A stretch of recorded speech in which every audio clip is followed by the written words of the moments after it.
जिस प्रकार के आधुनिक इंफ्रास्ट्रक्चर की कभी कल्पना होती थी, आज वैसा इंफ्रास्ट्रक्चर देश में बन रहा है। यानी देश में आज की जरूरत और भविष्य में समृद्धि की संभावनाओं दोनों पर एक साथ काम चल रहा है।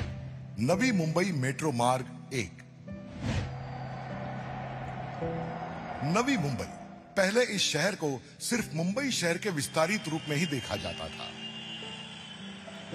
लेकिन इस शहर के योजनाबद्ध विकास के कारण अब नवी मुंबई शहर देश में एक आदर्श शहर बनकर उभर रहा है। सम्माननीय प्रधानमंत्री नरेंद्र मोदी जी के दूरदर्शी नेतृत्व में इस विकास प्रक्रिया में अब तेजी से बदलाव आ रहा है।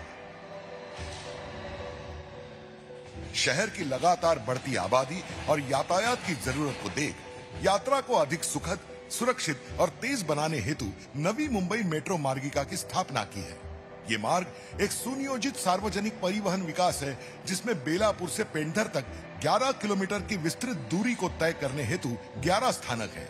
ये नवी मुंबई मेट्रो तलोजा निवासियों के मुंबई की मुख्य धारा से जुड़ने के सपने को पूरा करेगी।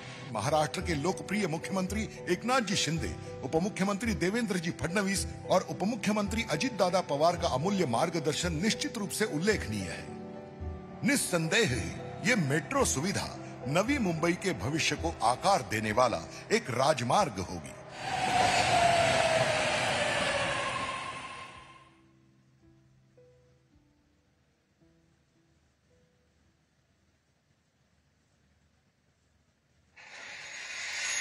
आज भारत आधुनिक इंफ्रास्ट्रक्चर के निर्माण के लिए ज्यादा से ज्यादा इन्वेस्टमेंट करने के लिए प्रतिबद्ध है, तो वही आज का भारत हर वो कदम भी उठा रहा है जिससे प्रोजेक्ट में देरी ना हो। बदलाव के लिए परिश्रम ही एकमात्र विकल्प होता है। इस सच्चाई को साबित करने के लिए आदरणीय मुख्यमंत्री एकनाथ शिंदे जी ने कई सारे ठप हुए प्रोजेक्ट्स को संजीवनी दी है। उन्हीं कुछ प्रोजेक्ट्स में से एक है अटल बिहारी वाजपेयी शिवड़ी न्हावा शेवा अटल सेतु। अटल सेतु की लंबाई 21.8 किलोमीटर इतनी है। इस महामार्ग पर दो तरफ 3-3 मार्गिकाएं और एक आपातकालीन मार्गिका है। इस सेतु का 16.5 किलोमीटर का मार्ग समुद्री सतह से ऊपर है, तो 5.5 किलोमीटर की उन्नत मार्गिका है। अटल सेतु का कुल बजट 17,800 करोड़ से अधिक है और ये पूरे भारतवर्ष का सबसे लंबा सागरी सेतु है। इस अटल सेतु की शुरुआत शिवड़ी से होती है और शिवाजी नगर से होकर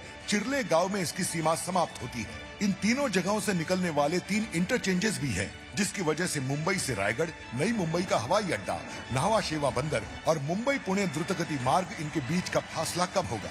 सम्माननीय प्रधानमंत्री मोदी जी के शून्य पर्यावरण हानि के विजन के तहत सागरी जीवन आहत न हो, यह भी सुनिश्चित किया गया है। इस सेतु के कारण यात्रा का अनुभव सुखद, जलद और ईंधन समय की बेहद बचत होती है। मानो ये प्रोजेक्ट महायुति के सर्वांगीण विकास पर्व का एक तरह से प्रमाण है। सम्माननीय प्रधानमंत्री नरेंद्र मोदी जी के विजन और लीडरशिप के तहत अटल सेतु का निर्माण किया गया है। महाराष्ट्र राज्य के मुख्यमंत्री एकनाथ जी शिंदे, उप मुख्यमंत्री देवेंद्र जी फडणवीस और उप मुख्यमंत्री अजित दादा पवार इनके मार्गदर्शन से सेतु का काम सफल हुआ है और भूतपूर्व प्रधानमंत्री स्वर्गीय अटल बिहारी वाजपेयी जैसे जुझारू नेता का नाम इस सेतु को दिया जाना अपने आप में ऊंचा स्तर सुनिश्चित करने वाली बात है। यादगार पल हम सभी के लिए। और अब उरण से खारकोपर के बीच चलने वाली EMU रेलगाड़ी की शुभारंभीय सेवा को हरी झंडी दिखाकर रवाना करने की विनती मैं माननीय प्रधानमंत्री जी से करती हूँ।